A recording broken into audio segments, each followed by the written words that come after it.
Hi, I'm Jean Szulc and welcome. In this video we'll talk about motivic development or themes development and what are the different techniques that you can use to develop your own ideas into something else and that you can use in various different situations. This is something that a lot of people struggle with. A lot of beginners usually ask their teachers or their composer friends who are usually more experienced than them, like how do I develop my motif, or how do I write something that works with this other thing I've written previously, like how can I create a B section for this piece.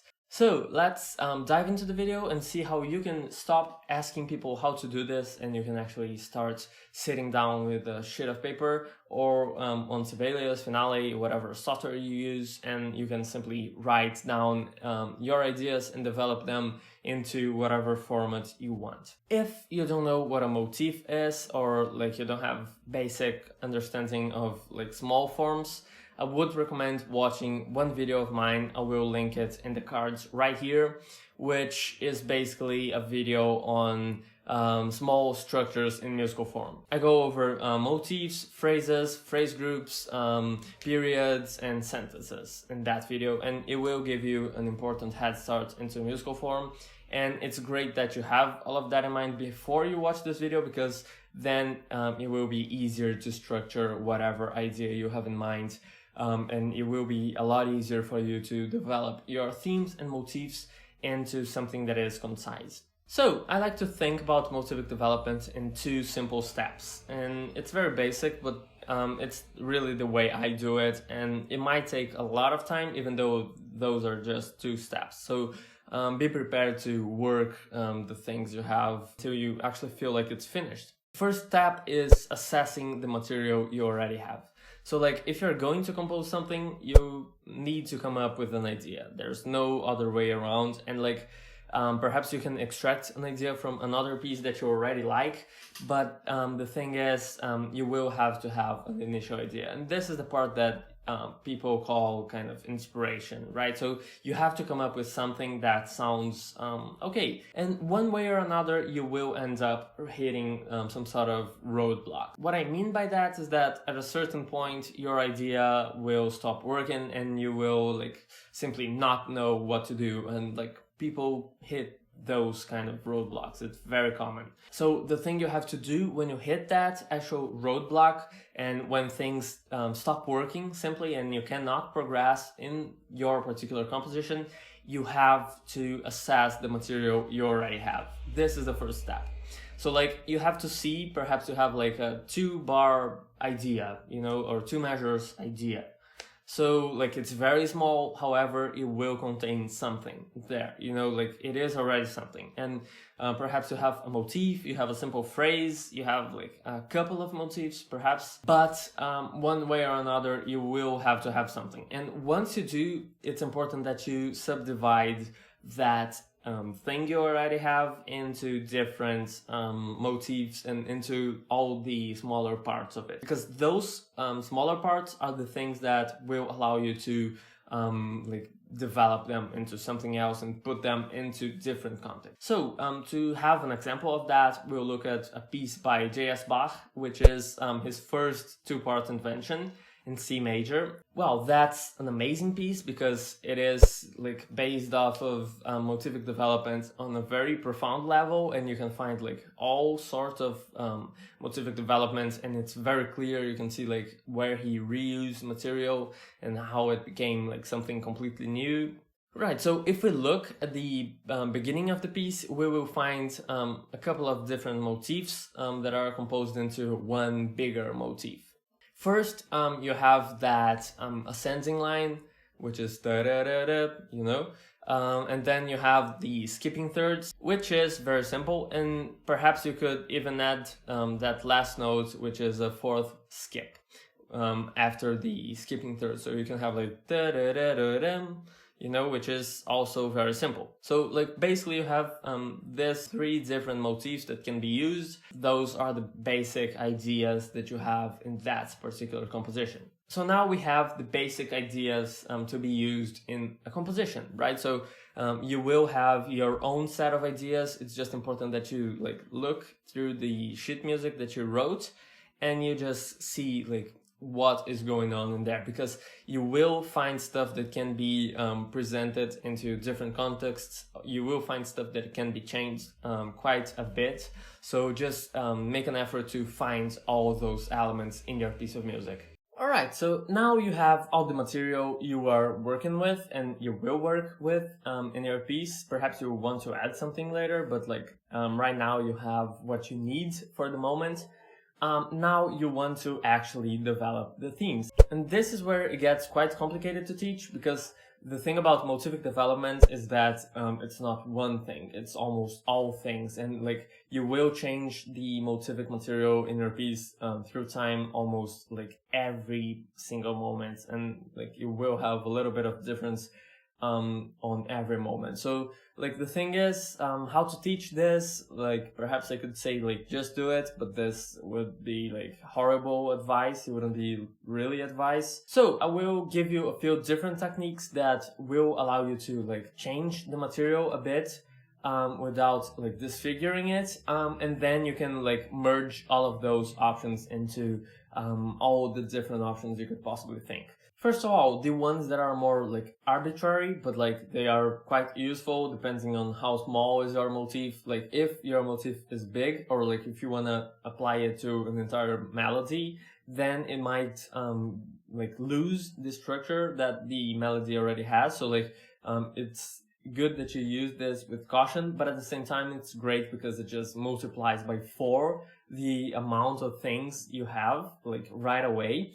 The first one is inversion. Inversion is basically when you have like you have a center to your melody, and then whatever happens to one side, you invert it to the other side.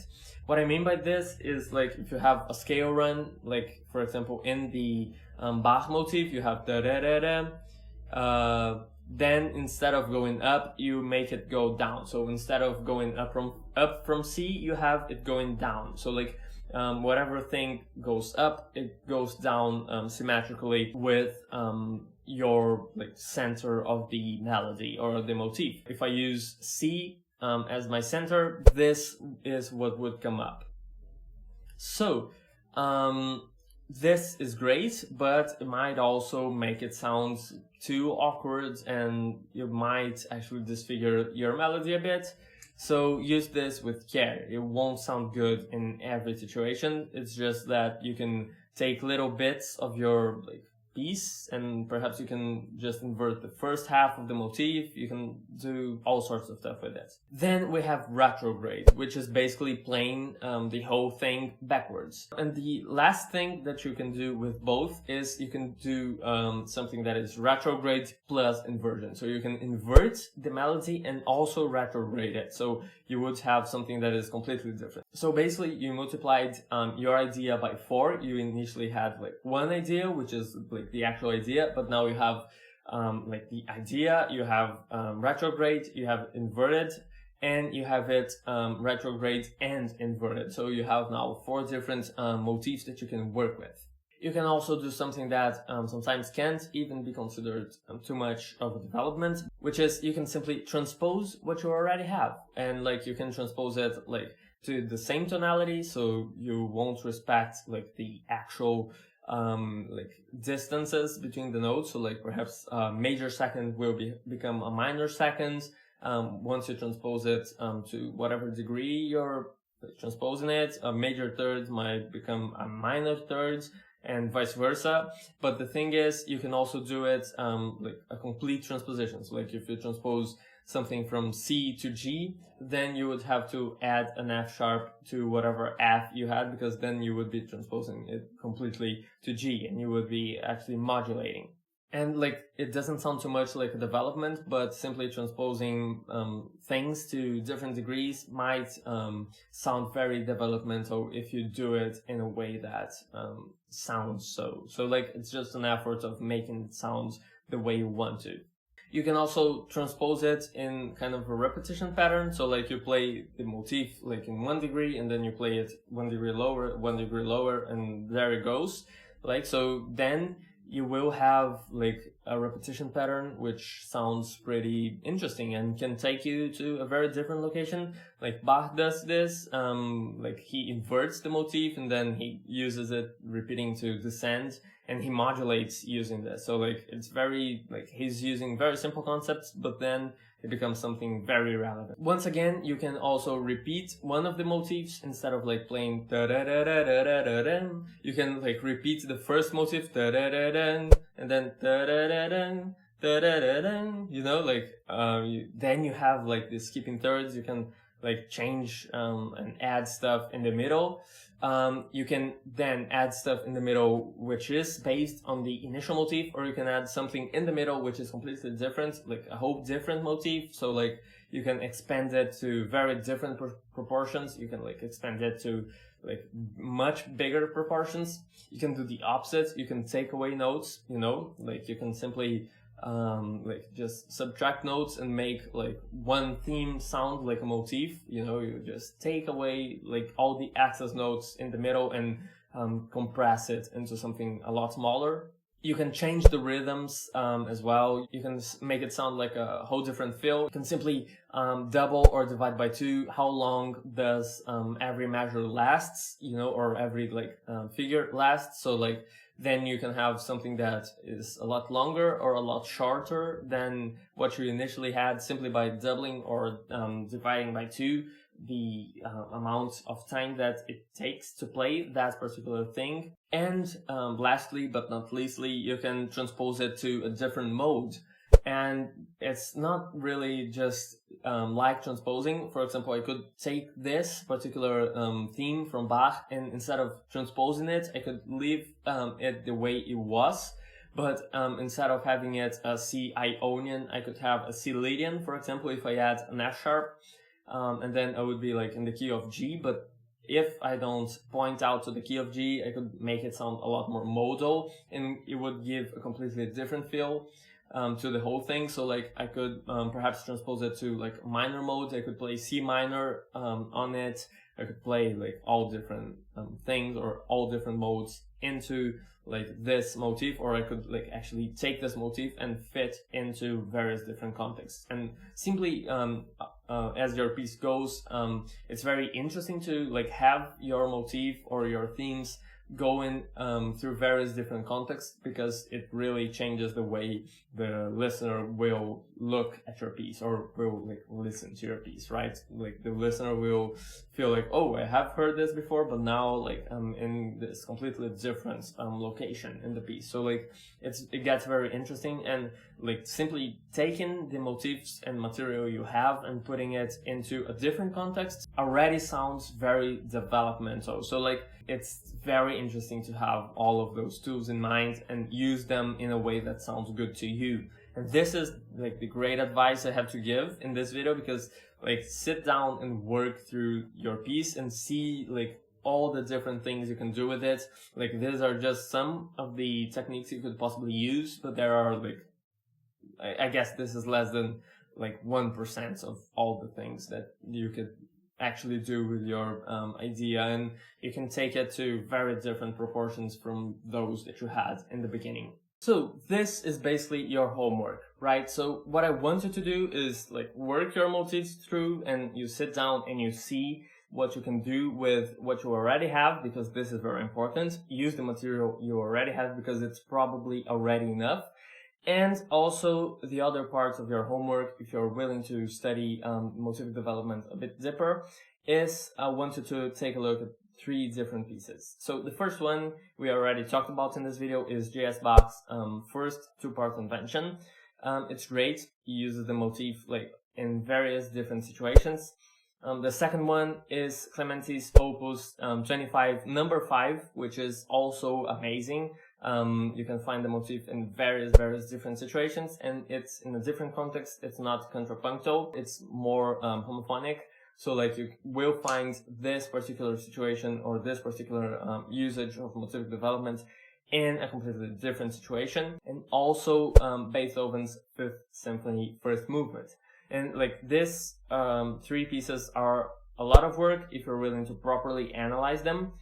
but I'm not asking you to analyze them formally. I want you to look at those pieces and see all the situations in which the motifs are being used. And like, you don't have to like analyze it thoroughly. You just have to at least listen to those pieces and see all the different situations in which like the motifs and the themes are being used at. You will find that in all three of those pieces, the motifs appear almost in every measure, and this is why I chose like this particular three pieces. They are just almost masterpieces in motivic development. They are just incredible, right? So you will find many different ways and many different like ideas to develop what you already have in various different situations. The first piece is set in the Baroque period, the second one in the Classical period, and the last one in the Romantic period. So it's quite a big gamma of possibilities that you will find to work on your stuff. Right, so that was the video. If it helped you in any way, don't forget to leave a like and to subscribe, because you will receive a lot more. Ring the bell if you really want to watch the next tutorials, and if this helped you, don't forget to leave a comment saying that it did, because it really does influence me a lot, and it does give me a lot more will to do more videos. Like, thank you for watching. I'm really glad you came until the end. So I'll see you next time.